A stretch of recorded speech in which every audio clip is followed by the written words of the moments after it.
Hello, everyone. So, when it comes to running a car dealership, one thing you cannot do without is good stock. But how do you source the best stock? How do you remarket that stock and ultimately make money from it? Do you really know if you're buying and selling cars at the right price? Well, our panelists aim to share their expertise with us right now. Please put your hands together and welcome them to the stage.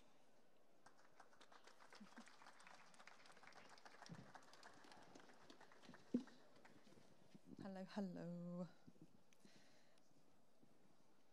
So next to me, I've got James Dower, who you might recognise previously of CAP HBI, but he is now Head of Business Development at ADESA Remarketing. Next to him is Martin Forbes, COO of Cox Automotive, owner of the auction house Mannheim. Then we've got, to check you're in the right order, did listen to your instructions. Yep. Richard Hollis is Head of Used Car Development at Jardine Motor Groups.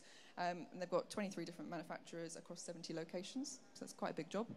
And on the end, you might recognise Rupert from Glasses, but now he's with Cazana, and he is the Head of Valuations there. So I'm going to get straight into it. What do you think is the biggest challenge that dealers face when buying stock?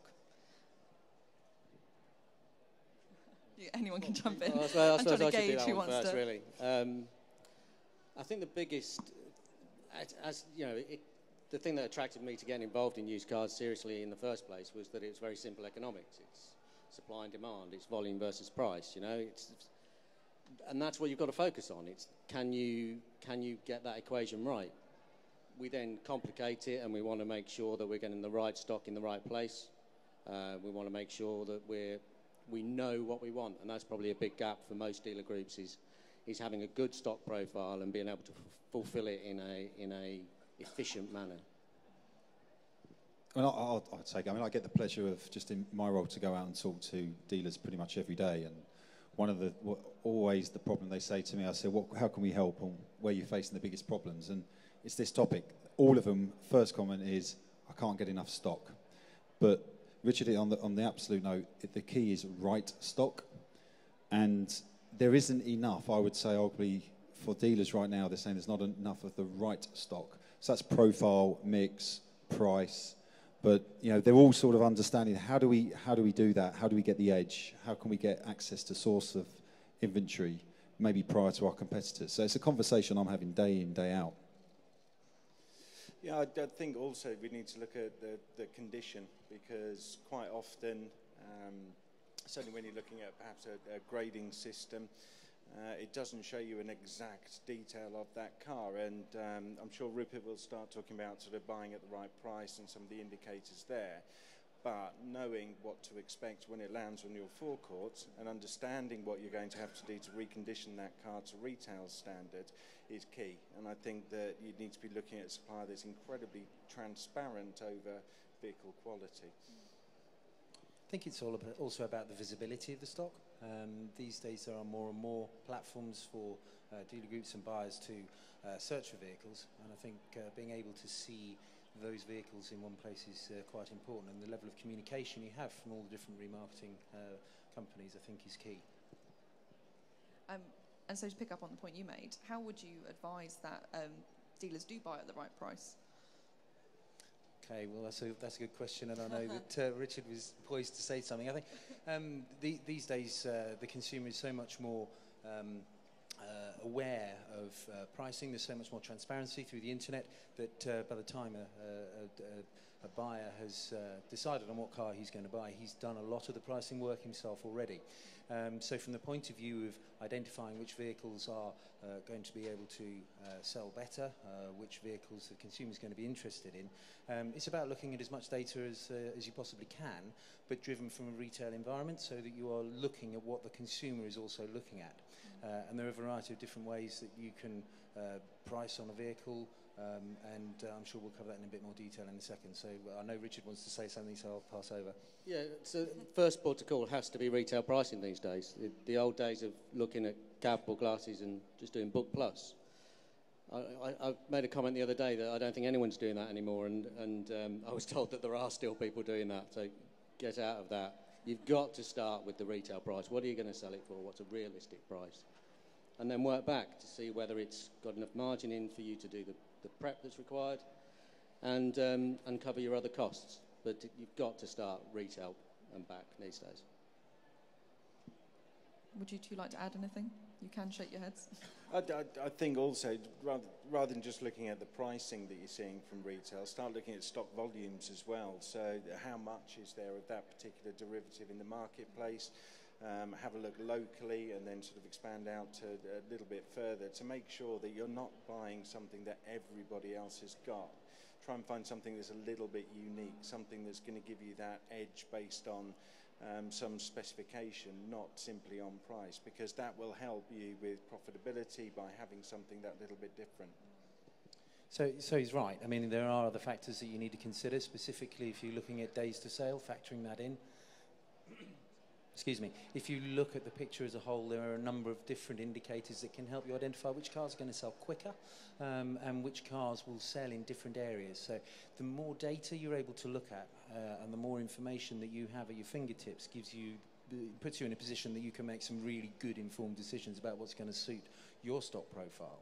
And then you have to then tie that in with the different remarketing platforms that and places that you can actually go to buy those cars. But the amount of data that's out there is significant. And if you're looking at it from the retail side of things, use that to your advantage to be able to identify what you need. Do you mind me asking, Richard, what you do to work out what will do well in particular areas? We still keep a lot of the control around the sites. We don't do a lot of central pricing or central stocking. Each division within the brands will operate their own sourcing operation. So there's a lot of intelligence in the buyers, be they the manufacturer buyers that are buying several thousand vehicles or the ones and twos buyers that are going out and buying stuff in the open trade. So we like to keep a level of autonomy. One of the things we're working on at the moment, though, is giving them much better access to data and putting more science behind it to allow them to make more intelligent decisions based on data rather than gut feel. The other thing we can add to that is giving them a better visibility of their own stock, so presenting it to a group buyer. You know, all the systems that we have are all based around a single dealership, so we need to give them better visibility as group buyers, and then you can start to target additional information into that. So add in the kind of demand factors that you were talking about to try and say, okay, well, we've been really good at selling this, but actually we're missing this opportunity here, and we should be going into that area. What would you say is the biggest challenge that dealers are having at the auction houses at the moment, and how can they maximise their profit from each car they're buying? I mean, I think you talk about auction house. I mean, you actually just probably look at supply channels, and I think, you know, I'm sitting here and obviously responsible for the Mannheim business, and we've got to realise that, you know, buying cars from auctions, which typically most people would just end up seeing that as the channel to market. Actually, dealers are out there trying to source cars not only from auction, but they're trying to go direct to sources and what we call upstream, which is obviously a risk to our business. And I think there's just complexity. And I think if you even look at, I mean, I'll look at our business, there's probably a number of channels, be it Mannheim auctions, Mannheim online, dealer auction. There's a number of channels you can buy. What we've got to do is try and simplify that process for the dealers.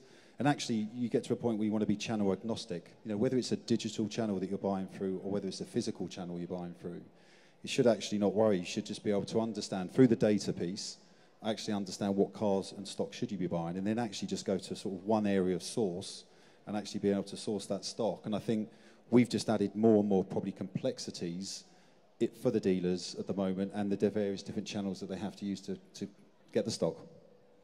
I think Martin's absolutely right. It is about focusing as much stock in one place as possible, and not being channel agnostic. So, yeah, I would agree. I think that it's a complicated process sometimes trying to source and stock cars. But whatever you do, you've got to make it easy for people.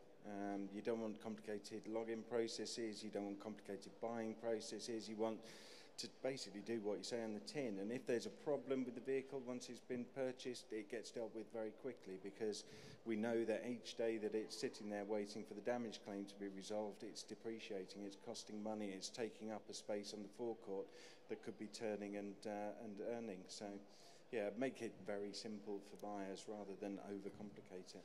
I mean, if I just make a comment, I mean, it's interesting, the UK market's very different from the US market in this point. And you'll know this from ADESA's perspective, but I mean, there's a business in the UK called, in the US called Stockwave, which is part of eAuto. And what that does actually, that aggregates every possible wholesale source in the market and puts it into one platform. And that's where the likes of Mannheim, ADESA, and any others actually work together and actually agree that all stock should just go into the mix. And then what they do is they apply data logic and they work backwards of sort of what margin do they want and what the transportation costs and what the recon costs are. And actually you just dip into this thing called Stockwave and actually source the stock. And that's actually simplified it. In the UK, you're not going to get that because the reality is no matter what anyone says right now, ADESA, Mannheim, BCA, let's face it, reality, that the point of us all putting cars in the middle and in stock, which would probably be the best thing to do for the customer, just, you know, that's just not going to happen right now. Yeah, I did absolutely endorse that. I've seen Stockwave in operation in the States, and if there was one bit of software I could have, it'd be that. But these guys need to get in a room, I don't know, facilitated by NAMA and just knock their heads together for a while. I actually thought that was going to be some sort of announcement then, and today we are. It was breaking news. That would be breaking news, wouldn't it? It's your product, Martin. Sell it to me now. Were you going to say something, Rupert? No, I was just going to say, I think that is absolutely correct. I mean, that is the piece I was talking about at the beginning, where you've got all the stock in one place. So some of the work we've been doing with some of the bigger dealer groups and some of the dealers around sourcing of stock, where we're looking at helping them to develop a purchasing process that is driven from retail pricing, going back, identifying profit opportunity, and then deciding actually what they want to pay for that car is right for the market today using live data. But the part of the connection that's missing is for them to be able to say, okay, let's go every morning to one particular place, look at what we sold through the group yesterday, and then start to filter automatically from that one source of those cars into that purchasing system, which then allows a greater level of automation, combined with some of those sort of KPIs around days to sale, profit opportunity. So that's ideal. I know a lot of independent dealers like to tell me all the time that they still just use gut instinct and that's how they know what price to buy and what to sell at. Do you think there's still a place for that? Well, I've seen a couple of people today, actually, that smaller dealers, and it was very interesting because we had one chap who really tried to test us on something because we're new and he wanted just to see whether we could cope with it.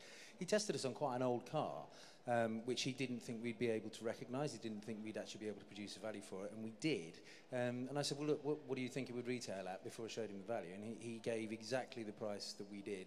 More importantly, and this was done off his gut feel because he hadn't actually done any research on it. And then the purchase price he paid for the vehicle was within 40 quid of what we'd said. So I think perhaps in some places, for certain markets, where people are being very niche about their product, whether that be old, whether it be new, performance or whatever related, I think perhaps there is a little bit of that. But I think these days it's important to corroborate that with some information too. Yeah, I would agree. I started selling cars a long time ago, back in 1989. You could get away with gut feel in those days because, you know, your customers would have to do a huge amount of miles, visit hundreds of dealerships in order to price check you. Now it's instant. So being a motor dealer at heart, I believe there is a place for gut feel. I think it's good to have that view on sometimes taking a risk because the data isn't there to tell you whether you should or you shouldn't. But in reality, check first and make sure that if you get a feel for a car, that the data's there to make sure that you're making the right decision. No, I think there absolutely is a place for the buyer in the process still. These guys produce, all of them produce tools that will help a buyer, tell them about demand in their area, give them pricing. But there's absolutely an element of gut feel that's still required as a buyer. It comes down to what you were saying, James, about making sure you're getting the right product and knowing that that product will be right for you. We all know how important appraising cars is before you buy the stock as well. But would you guys have any advice, like one piece of golden advice for appraising cars and making sure that you don't miss anything, which isn't just buy my product? Personally, I think if you think about the journey that we've gone on with the retail customer and the quality of imaging when we're looking at retailing, it's very much the same now with a remarketing organisation. You've got to make sure that you're providing good quality images, highlighting the damage where it's applicable to ensure that you've got full transparency and the buyer knows what to expect when the vehicle turns up. So you've got to up your game as the retailers have had to for the consumer. I'd agree with what James said. I mean, obviously the appraisal aspect is fundamental. Customers, the clarity and the detail that's needed now for buyers is absolutely sort of pivotal on the experience they get from us. What I would say, NAMA obviously came along and put that NAMA grading in a number of years ago, which has allowed us to actually create some sort of understanding and sort of a rule book, should we say, in the marketplace. I guess what I would say is, though, that rule book exists, but I think people need to abide by that rule book and actually hold to those NAMA grading standards, because that's what the market needs. It's about giving that clarity. It's difficult when you're buying stock and you think that you're buying an armour grading 2, but the reality is when it comes to the proof point, you wouldn't agree with that, and that's just a painful process for you, isn't it? Yeah, we all know you've got a grade 2 that's a grade 2.1 or a 2.9. You know, there's quite a range to these things. So photography, I think, for me, as part of the appraisal process is an essential piece, because it gives you evidence if you need to go back for any reason. But when it comes to a dealership level, it's just making sure a true appraisal is done. And the key thing for me is doing it with the customer, so that they're buying into your appraisal value. When you've done a professional job, they're more likely to accept the value you eventually give them. Do you want to add anything? No, for once I don't. So if we've got anyone out here who is new to car dealing in the audience, what would be, maybe not a warning, but something to look out for when it comes to buying stock? I think you've got two sides of it. You've got the physical asset of the stock, the condition, the quality, the service history, but you've also got those unseen. So making sure that you get a good provenance check done on those vehicles to make sure that you're not buying somebody else's problem.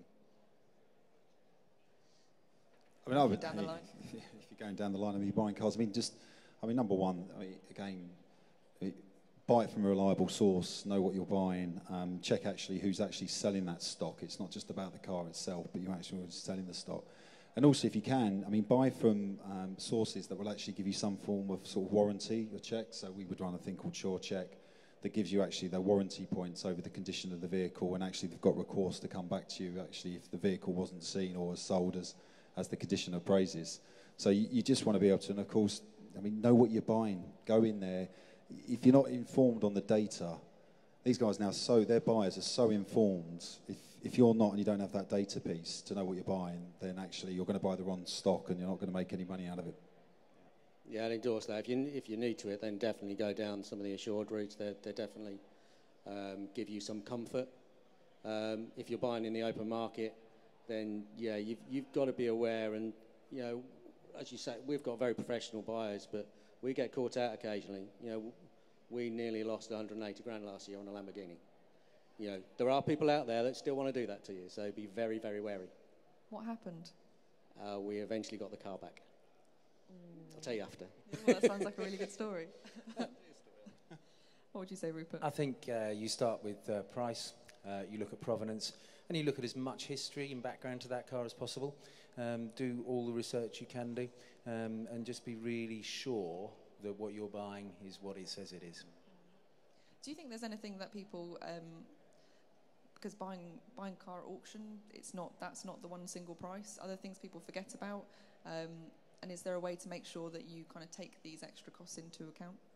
Yeah, I think generally when you purchase a car from any remarketer, there are fees that are involved. So whilst a car might have a guide value or a price point of £5,000, that's £5,000 after all the fees. So just be aware that it's how much you're going to spend to get that car to your forecourt is how much you're actually paying for that vehicle. So be it delivery, buyer's fees, whatever else it might be, just make sure those are all taken into account to make sure you are paying the right amount of money for the vehicle. Has being able to buy online at auction kind of caused not more problems, but there's more things to factor in, because I could buy something from Scotland and want it delivered to the south coast, and does that cause more issues for buyers? Personally, I think that certainly years ago there used to be hundreds of dealership staff, whereas now, the sales manager is probably the busiest person in the building because he's having to deal with so many different things, and time is something that people just don't have anymore. So they've got to have the online solution for them. I think as long as the remarketing organisations are describing those vehicles properly and they're transparent, then shouldn't matter whether you're buying from Edinburgh or from Brighton. I mean, I'd answer. I mean, I agree with what James said, but I'll ask you also the intangible costs that people don't think about measuring, because I guess if I asked Richard, he'd probably know pretty much on average the days that it takes to actually take the car from auction and when the old hammer goes down. So actually that car being up on the shop window, whether it be in the physical or digital forecourt, have actually been sold. And each day that car is not being presented in front of a customer is actually costing money, whether it's a point of the depreciation in that value, whether the fact that actually you should be on the forecourt to get more turn and quicker turn on that stock. And I don't think people do that. People need to be driven in the sense of, if you've got 15 days from that hammer going down to it being on your forecourt, actually drive it so it's down to 10 days, 7 days, 6 days, because actually the money that you'll be saving ultimately is significant. Yeah, I endorse that. That first part about getting it out of the auction and getting it to your site is the first part of that cycle, but then managing it once it hits your site as well, be it for the photography piece or when it gets lost out the back with your service manager. You've got to be able to control that element of the process, because that's a big part of the cost and a big part of what's stopping you getting it on sale. So you've got to keep your service manager on side, and that you don't want it to become the way your service manager hits his budget. There's better ways of controlling a service manager and a service operation to make sure your used car isn't paying for his next holiday. I think this highlights the value of a professional remarketing company and the services they offer. So, if it's being inspected properly to the right NAMA grading, and you know exactly what you're buying. If for the smaller dealer there are some good images that have been taken by that remarketing company, they can get it onto their site as quickly as possible. Where you have the difficulty that perhaps Richard has with a larger group, where they have some very high standards around imaging and description of vehicle, then that can cause a little bit more of a delay for them. But these guys have developed some fantastic systems that will enable the smaller dealer to be able to just get that car straight on sale. And that's to be commended, and I think that's probably something that needs to be considered by every buyer when they're buying a car. How does it actually suit their almost internal supply chain from the point of getting it from auction onto their pitch? I think I need to echo that, because it always impresses me so much, the process of the stock at the auction house, and when getting there in the first place to getting through that and then to the dealers on sale is just such a fast turnaround. Very, very impressive. Yeah, and there are some added value bits that are happening now about getting images. We're used to getting images from manufacturer stock and feeding that straight to our website. Now some of the guys are doing more around that, so more of the stock comes with images and gets it on sale sooner. I know you guys aren't necessarily on the auction floor, but something that I've definitely heard from dealers is that there's more retail buyers at auction houses now. Is that actually a problem, or is that a kind of minor complaint? It's never a complaint when you see a private buyer. I'm not seeing a huge increase. In all honesty, you can spot them a mile off generally. Quite often they've done their homework more often than they perhaps have in the past. I think the retail buyer is more confident buying through a dealer, and I think the auction environment, whilst they've made it as friendly as possible, I think it's still a bit of a concern. The big dealer groups and a good dealer these days have made a really good case for actually spending the extra money, taking the risk out of it, buying a sensible car that's got a good warranty with it. They've gone through a complete customer experience when they purchased the car. So unless these guys sort of can say otherwise, I think the consumer is quite happy to stay away from what they perhaps see as a little bit of a scary environment and deal with a good dealer. I'd echo that. I mean, I bought my first 2 cars from auction back in the day when it was ADT, and would I buy a car from auction now if I was a retailer? I'd actually say it's a pretty scary environment, I would have thought, for just a sort of Mr. or Mrs. Joe Bloggs coming off of the street and actually looking to do that. I think the trust in, I would always confirm, go and buy it from a dealer. The dealers themselves now, over the recent years, I think the confidence levels of maybe where it was 10, 15 years ago, with some forms of dealers, maybe it's not there. They just do such a great job. All my friends ask me, can I buy a car for the auction for you? And I'm like, do you know what? No. Go to a dealer, because actually you'll get a much better level of service and you'll get all the warranty with it and the rest of it. Don't do it. I mean, my experience is bangers for Ben and being there when it goes through the hall, and I have no idea what's going on, so I don't know how retail buyers are going in. We sell getting on for 100 an hour on a Monday morning. Wow.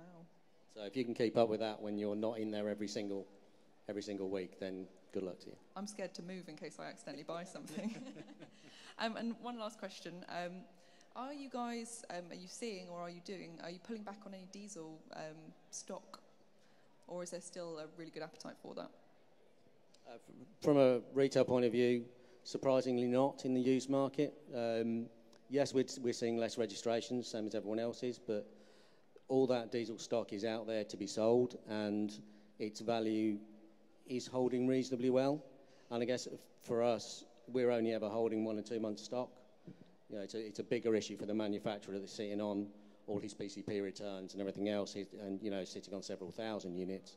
So I don't expect it to suddenly go off. It seems to have been a relatively natural reduction. So I think there's still a market there to be had.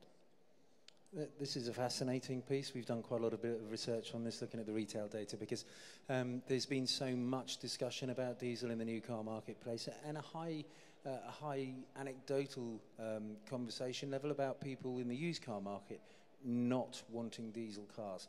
The reality is they're cheap to run. The doors slam nicely. They drive very well. It's a nice car to drive. And from the data we're seeing, the diesel values are not... Well, in the last couple of months, values have been going up slightly, but they are not depreciating or not appreciating as they are at the moment, quite at the speed of petrol. But there is still strong consumer demand for those vehicles. Retail pricing is pretty damn steady. When you consider that if people do say to you and do say yes, but prices are not going up as fast as a petrol, or they're going down slightly quicker than a petrol, we have to consider the high level of diesel registrations in recent years. So it's probably driven by volume rather than the fact that people don't want a diesel car. Right, interesting.